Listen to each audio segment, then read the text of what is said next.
करीब 22,000 बार सांस लेते हैं। 22,000 में कभी गिना नहीं ना।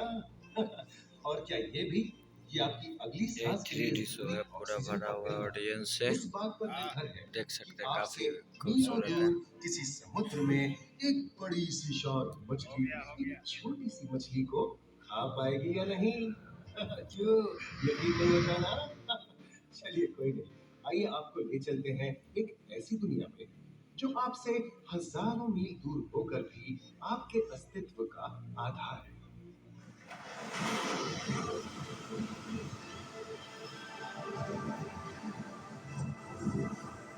ये महासागर है, मीलों दूर तक फैला हमारे जीवन का केंद्र, जिसका पानी हर देश की सीमा से परे है।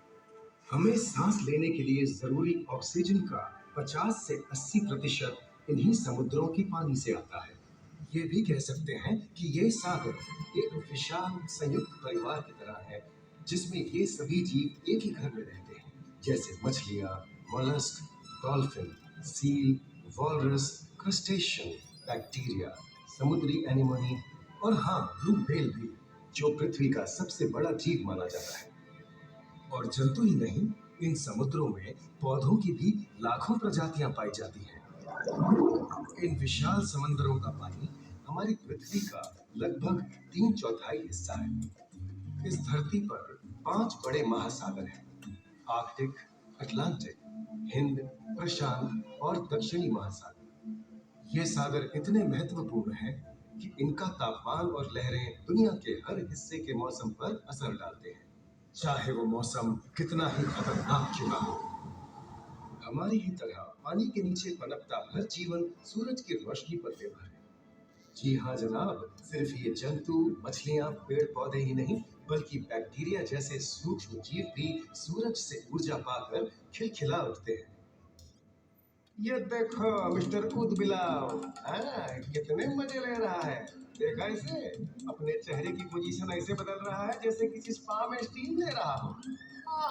और वो चली मैडम व्हेल इठलाते हुए सनबाथ लेने। और ये जोकर मछली यानी क्लाउन फिश, ये तो गाना भी गाती है भाई, बिना किसी सुरताल के। हाँ, ये राग समुद्री जानती है, और कोई खतरा महसूस होने पर ये कभी गुर्राती है और कभी चहकती है। क्लाउन फिश है ना। और ये डॉल्फिन हमारे स्मार्टफोन से भी ज्यादा स्मार्ट है। ये अपनी आवाज का इस्तेमाल सोनार की तरह करके एकदम सही दिशा में तैरती और एक दूसरे को संदेश भेजती है। जी हाँ, ईमेल या व्हाट्सएप से भी तेज। मूंगा चट्टानें यानी कोरल रीफ दुनिया की सबसे विविध इकोसिस्टम्स में से है।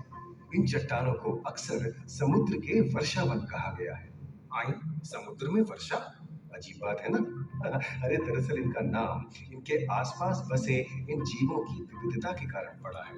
इनमें से कुछ मूंगे गर्म उथले समुद्र में, तो कुछ ठंडी अंधेरी गहराइयों में रहकर हमारे इकोसिस्टम के संतुलन को बनाए रखते हैं। पौधे हमारे इकोसिस्टम का एक बहुत ही महत्वपूर्ण हिस्सा है और पानी में ऑक्सीजन का सबसे बड़ा स्रोत है। इस नीले पानी में मौजूद कई पौधों में से एक बहुत ही महत्वपूर्ण पौधा है फाइटोप्लैंक्टन, जो पूरी दुनिया की ऑक्सीजन की जरूरत का लगभग 50% बनाकर हमारा अस्तित्व बनाए रखता है। इन समुद्रों में पहुंचने वाली सूरज की रोशनी की मात्रा के हिसाब से उन्हें 3 क्षेत्रों या परतों में बांटा गया है। सतह के सबसे नजदीक वाली परत को यूफोटिक जोन या सनलाइट जोन कहा जाता है।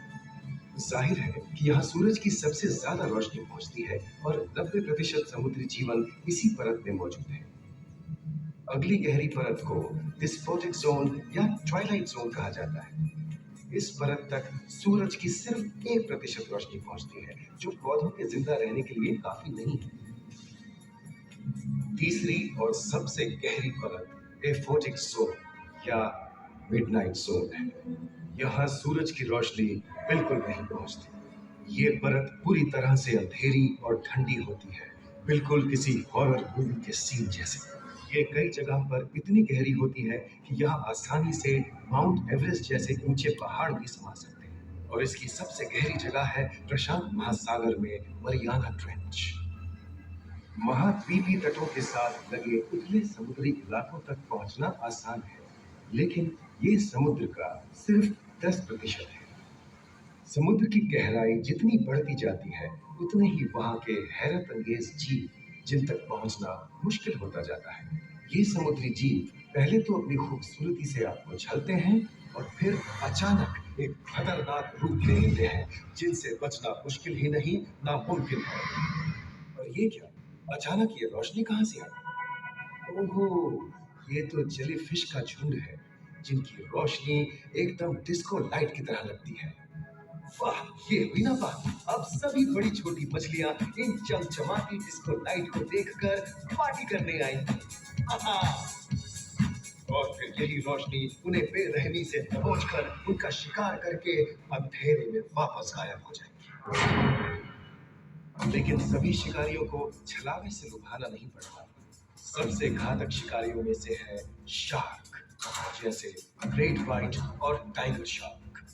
शार्क आमतौर पर सूरज ढलने के बाद अंधेरे में शिकार पे निकलती है, समुद्री जीवों का यमराज। आज तक शार्क की 500 से ज्यादा प्रजातियों का पता चल चुका है।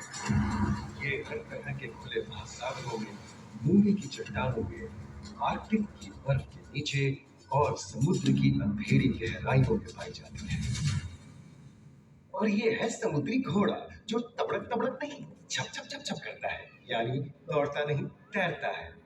हमने इन समुद्रों के बारे में बहुत कुछ जाना है, पर अभी भी बहुत कुछ जानना बाकी है। ये सागर गहरे और विशाल, ठंडे और अंधेरे में डूबे होते हैं। इन गहराइयों में पनपने वाली 17,000 से अधिक प्रजातियां मानो किसी कल्पना से कम नहीं। किसी खूबसूरत एंजल की तरह दिखने वाले जीवों के साथ साथ न जाने और क्या क्या देखने को मिले।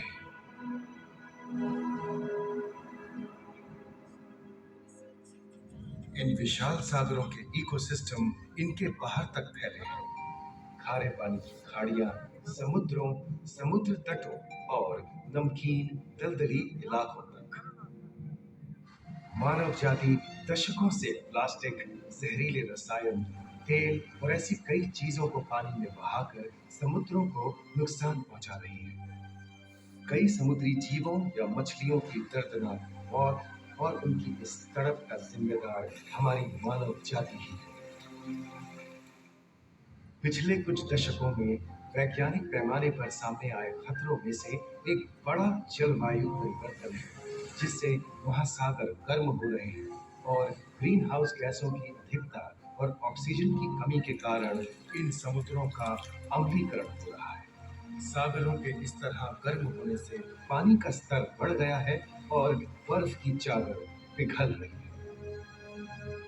इस विनाशकारी बदलाव के परिणाम स्वरूप समुद्री जीवन खत्म हो रहा है और पूरे इकोसिस्टम के लिए ऐसे खतरनाक हालात हम ही पैदा कर रहे हैं।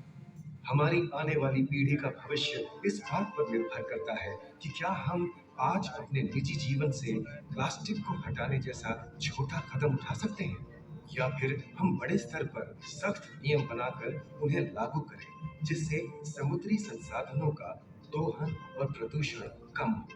याद रखिए, बात हमारे अस्तित्व की है, तो बदलाव की शुरुआत भी हमें ही करनी होगी।